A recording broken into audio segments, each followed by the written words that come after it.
നമസ്കാരം, നിങ്ങൾ കണ്ടുകൊണ്ടിരിക്കുന്നത് മലയാളം ടെക്.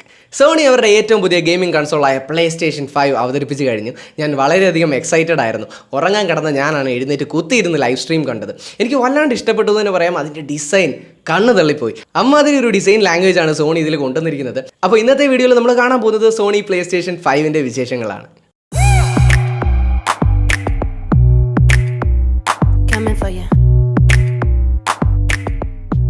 ഓൾമോസ്റ്റ് 1 മണിക്കൂറോളം നീണ്ടു നിന്ന ഫംഗ്ഷൻ ആയിരുന്നു ഈ ഒരു ലൈവ് സ്ട്രീം. അപ്പം അതിൽ കുറേയധികം കാര്യങ്ങൾ അവർ ഷോക്കേസ് ചെയ്തു. അതിൽ ഏറ്റവും കൂടുതലായിട്ട് ഹൈലൈറ്റ് ചെയ്തിരുന്നത് പുതുതായിട്ട് വരാൻ പോകുന്ന ഗെയിംസ് ആണ്. അപ്പോൾ അതിൽ ഏറ്റവും ഇൻട്രസ്റ്റിംഗ് ആയിട്ട് തോന്നിയ കുറച്ച് ഗെയിംസ് ഉണ്ട്. അപ്പോൾ അതിനെപ്പറ്റിയെല്ലാം നമുക്ക് ഇതിന് പിന്നീട് സംസാരിക്കാം. അതിന് മുമ്പ് നമുക്ക് നമ്മുടെ PlayStationനെ പറ്റി തന്നെ സംസാരിച്ച് തുടങ്ങാം. PlayStation 5ൻ്റെ ഡിസൈൻ ഒരു ഭയങ്കര ഫ്യൂച്ചറിസ്റ്റിക് ആയിട്ടുള്ളൊരു ഡിസൈനാണ്. വെള്ളയും കറുപ്പും കളറ് ചേർന്ന ഒരു മിക്സഡ് കോമ്പിനേഷനാണ് ഇവർ കൊണ്ടുവന്നിരിക്കുന്നത്.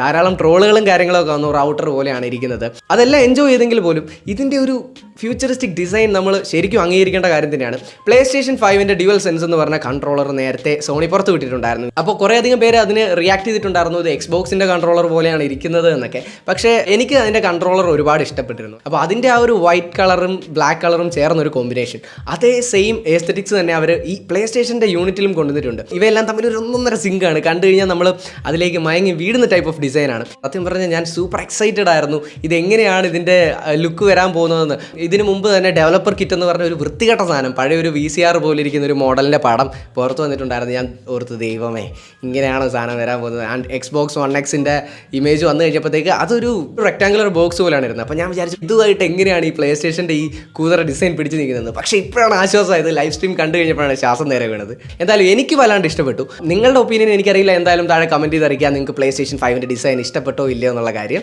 ആദ്യം തന്നെ നമുക്ക് കൺസോളിൻ്റെ ഡിസൈൻ ലാംഗ്വേജ് നോക്കാം. ഇത് ഫുള്ള് കേവും കാര്യങ്ങളൊക്കെ ഉള്ള ഒരു ഡിസൈനാണ്. സൈഡിൽ ഇങ്ങനെ 2 ഫ്ലാറ്റ് ആയിട്ടുള്ള സർഫസ് ഇങ്ങനെ പൊങ്ങി നിൽക്കുന്നു. അതിൻ്റെ ഫ്രണ്ടിൽ നോക്കുകയാണെങ്കിൽ 2 USB പോർട്സ് ആണ് നിലവിൽ അവൈലബിൾ ആയിട്ടുള്ളത്.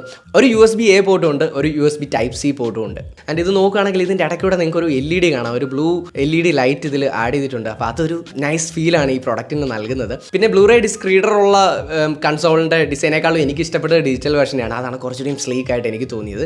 ഈ ബ്ലൂറേ ഡിസ്ക് ഇടാവുന്ന കൺസോളും ഡിജിറ്റൽ കൺസോളും തമ്മിൽ കമ്പയർ ചെയ്യുമ്പം ഇത് ആരാ ചൂസ് ചെയ്യുന്നതെന്നുള്ളൊരു കൺഫ്യൂഷൻ ഉണ്ടാകാൻ ചിലപ്പോൾ.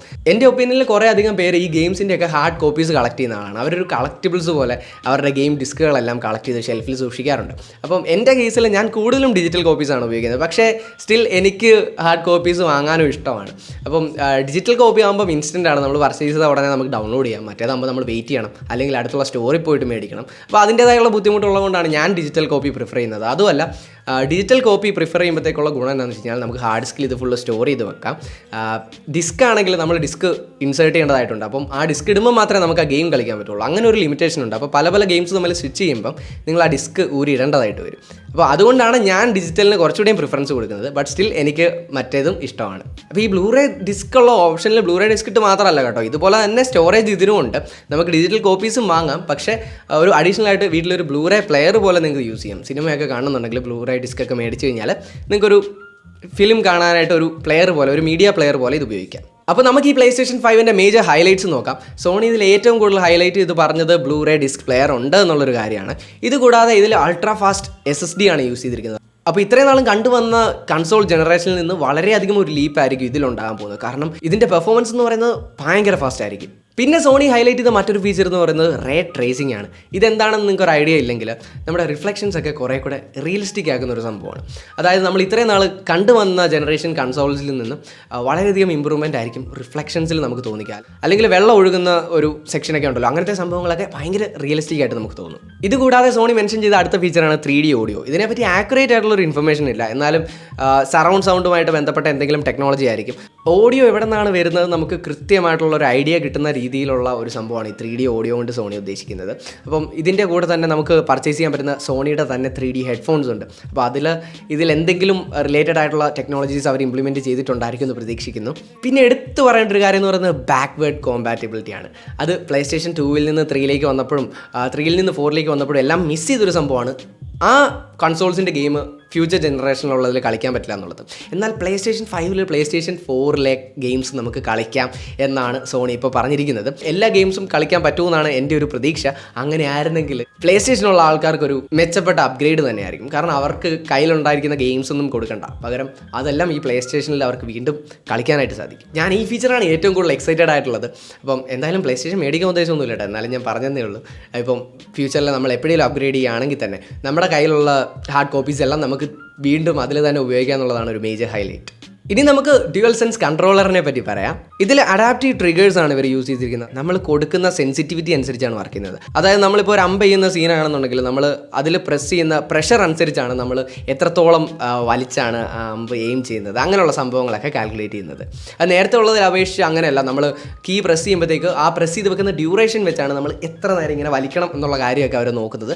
പക്ഷേ ഇപ്പോൾ അത് കുറേ കൂടെ മികച്ച ഇമ്പ്രൂവ്മെൻ്റ് ആണ് അതിൽ കൊണ്ടുവന്നിരിക്കുന്നത്. പിന്നെ ഇതുകൂടാതെ മോഷൻ സെൻസർ ഉണ്ട്. ഇത് നേരത്തെയും കൺട്രോളർ സംഭവമാണ്, അത് അവർ വീണ്ടും ഇതിലേക്ക് കൊണ്ടുവന്നിട്ടുണ്ട്. ഇത് കൂടാതെ എടുത്തു പറയേണ്ട മറ്റൊരു ഫീച്ചർ എന്ന് പറയുന്നത് കൺട്രോളറിൽ തന്നെ മൈക്രോഫോൺ ഉണ്ടെന്നുള്ളതാണ്.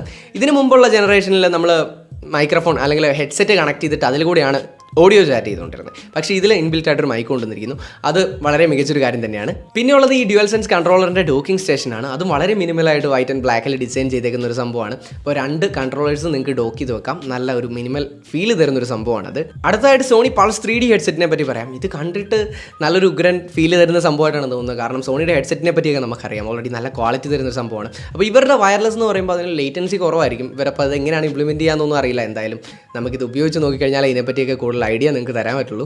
ഇനി അടുത്ത ആക്സസറി എന്ന് പറയുന്നത് സോണിയുടെ HD ക്യാമറയാണ്. ഇത് നിങ്ങൾ എത്രത്തോളം ആൾക്കാർ ഉപയോഗിക്കുമെന്ന് എനിക്കറിയില്ല. ആസ് എ സ്ട്രീമർ എനിക്കൊരു ഗെയിമിംഗ് ചാനലുണ്ട്, ഗീക്ക് ബോയ് ഗെയിമിംഗ് എന്ന് പറഞ്ഞാൽ. അപ്പോൾ അതിൽ ഞാൻ സ്ട്രീം ചെയ്യാൻ യൂസ് ചെയ്യുന്ന PlayStation ക്യാമറയാണ്. ഞാൻ അതിൻ്റെ പെർഫോമൻസിൽ തന്നെ എക്സ്ട്രീംലി സാറ്റിസ്ഫൈഡ് ആണ്. സോ ഇതിൽ സോണി എന്തായാലും മികച്ച ഇമ്പ്രൂവ്മെൻറ്റ്സ് തന്നെ കൊണ്ടുവരുമെന്ന് എനിക്ക് നല്ല ഉറപ്പുണ്ട്. ഇതുകൂടാതെ സോണി ഒരു മീഡിയ റിമോട്ടും കൂടെ അവതരിപ്പിച്ചിട്ടുണ്ട്. അപ്പോൾ ഈ കൺസോൾ ഒരു മീഡിയ സെൻ്ററായിട്ട് വീട്ടിൽ DVD പ്ലെയർ ഒക്കെ ഉപയോഗിക്കുന്ന പോലെ ഉപയോഗിക്കാൻ ആഗ്രഹിക്കുന്ന ആൾക്കാർക്ക്, ബ്ലൂറേ കണ്ടന്റ് ഒക്കെ എൻജോയ് ചെയ്യാൻ ആഗ്രഹിക്കുന്ന ആൾക്കാർക്ക് ഒരു സ്റ്റാൻഡ് അലോൺ റിമോട്ട് പോലെ യൂസ് ചെയ്യാം. അപ്പോൾ ഞാൻ എൻ്റെ PlayStation 4 വീഡിയോസൊക്കെ ഇടയ്ക്ക് പ്ലേ ചെയ്യാറുണ്ട്, സിനിമയൊക്കെ. അതിൻ്റെ കൺട്രോളർ ഒരു റിമോട്ട് പോലെ ഉപയോഗിക്കുന്നതെന്ന് പറയുന്നത് ഇച്ചിരി അക്വേർഡ് ഫീലാണ്. അതുകൊണ്ട് സോണി റിമോട്ട് ഇംപ്ലിമെൻറ്റ് ചെയ്തത് ഒരു നല്ല ഒരു തീരുമാനമായിട്ടാണ് എനിക്ക് തോന്നുന്നത്. ഈ ആക്സസറീസിൻ്റെ എല്ലാം കളർ വൈറ്റ് ആൻഡ് ബ്ലാക്ക് ആണ്. അപ്പോൾ ഇതിൻ്റെ ഒരു വളരെയധികം പ്ലീസിങ് ആണെന്ന് പറയാം. കാണാൻ തന്നെ ഭയങ്കര ഭംഗി തോന്നിക്കുന്ന രീതിയിലാണ് സോണി ഇത് ഡിസൈൻ ചെയ്തിരിക്കുന്നത്. സോ ഞാൻ വളരെയധികം സന്തോഷത്തിലാണ്. ഇതിൻ്റെ ഡിസൈൻ കണ്ടത് തന്നെ എനിക്ക് വയറ് നിറഞ്ഞു എന്ന് വേണമെങ്കിൽ പറയാം. അമ്മാതിരി ഒരു ഡിസൈനാണ്. അപ്പോൾ PlayStationൻ്റെ എക്സ്പെക്റ്റഡ് പ്രൈസ് എന്ന് പറയുന്നത് $500 to $600 ആണ്.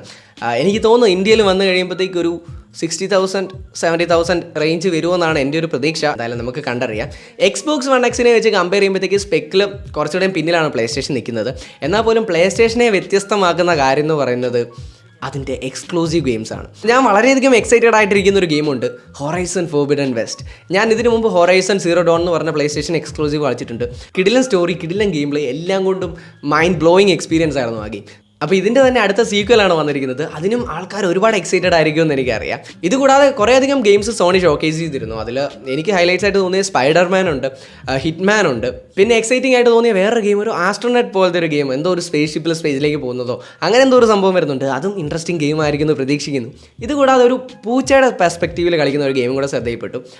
എനിക്ക് തോന്നുന്നു അതും കുറച്ചുകൂടെയും ഡിഫറൻ്റ് ആയിട്ടുള്ള സ്റ്റോറിയാണ്. നമ്മൾ സാധാരണ ഹ്യൂമൻ ക്യാരക്ടേഴ്സിലാണ് മെയിനായിട്ട് ഗെയിം പ്ലേ പോവാറ്. അപ്പോൾ അതൊരു വെറൈറ്റി എനിക്ക് തോന്നി. സോ ഇങ്ങനെ കുറേയധികം ഗെയിംസ് വരാനായിട്ട് പ്ലേയേഴ്സ് എല്ലാം വളരെയധികം എക്സൈറ്റഡ് ആണ്. അപ്പോൾ എന്താണ് നിങ്ങളുടെ അഭിപ്രായം താഴെ കമൻറ്റ് ചെയ്തറിയിക്കുക. നിങ്ങൾക്ക് PlayStation 5 ഇഷ്ടപ്പെട്ടോ?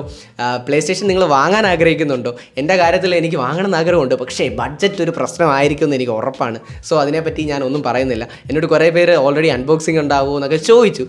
എന്തായാലും ഇന്ത്യയിലെ അവൈലബിലിറ്റിയും കാര്യങ്ങളൊക്കെ നോക്കട്ടെ. റിവ്യൂ ചെയ്യാൻ വല്ല ഓപ്പർച്യൂണിറ്റി കിട്ടുവാണെങ്കിൽ നമ്മൾ തീർച്ചയായും ചെയ്യുന്നതായിരിക്കും. അപ്പോൾ നിലവിൽ PlayStation 5ൻ്റെ പ്രൈസിംഗ് ഒന്നും അവൈലബിൾ അല്ല. എന്തായാലും അവൈലബിൾ ആകുമ്പോൾ ഞാൻ താഴെ കമൻറ്റ് പിൻ ചെയ്തിട്ടേക്കാം. അപ്പോൾ മലയാളം ടിക്കറ്റ് ഈ വീഡിയോ നിങ്ങൾക്ക് എല്ലാവർക്കും ഇഷ്ടമായെന്ന് ഞാൻ പ്രതീക്ഷിക്കുന്നു. നിങ്ങൾ PlayStation ഫാൻ ബോയ് ആണോ അതോ Xboxൻ്റെ ഫാൻ ബോയ് ആണോ, ഇതൊന്നുമല്ല PC മാസ്റ്റർ റേസ് ആണോ, എല്ലാം താഴെ കമൻറ്റ് ചെയ്ത് അറിയിക്കുക. അപ്പോൾ നിങ്ങൾ മലയാളം ടിക്കറ്റ് വീഡിയോ ആദ്യമായിട്ടാണ് കാണുന്നുണ്ടെങ്കിൽ ഒന്ന് സബ്സ്ക്രൈബ് ചെയ്ത് സപ്പോർട്ട് ചെയ്യുക. അടുത്തുള്ള ബെൽ ഐക്കണോട് ക്ലിക്ക് ചെയ്ത് ഓൾ നോട്ടിഫിക്കേഷൻ എനേബിൾ ചെയ്താൽ ഞാൻ പുതിയ വീഡിയോസ് അപ്ലോഡ് ചെയ്യുമ്പോൾ നിങ്ങൾക്ക് നോട്ടിഫിക്കേഷൻ ലഭിക്കും. അപ്പോൾ വീണ്ടും ഒരു ഉഗ്രൻ ടെക്നോളജി വീഡിയോയിൽ നമുക്ക് കണ്ടുമുട്ടാം. Good bye. വേണ്ടല്ലേ, അതൊക്കെ പറയണോ? അവസാനം മേടിക്കേണ്ടി വരുമോ? വയനാറുള്ളൂ ഇതുപോലെ intro.